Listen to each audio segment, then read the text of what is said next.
દ્વારિકામાં કોક તને પૂછશે કે કાનોરી ગોકુળમાં કોણ હતી રાધા સુરે જવાબ દઈશું માધા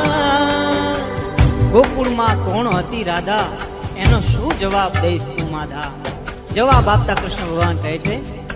આ ગોકુળ વન રાવણ મથુરા ને દ્વારિકા પંડે છે પેર બનવાધા રાજીપો હોય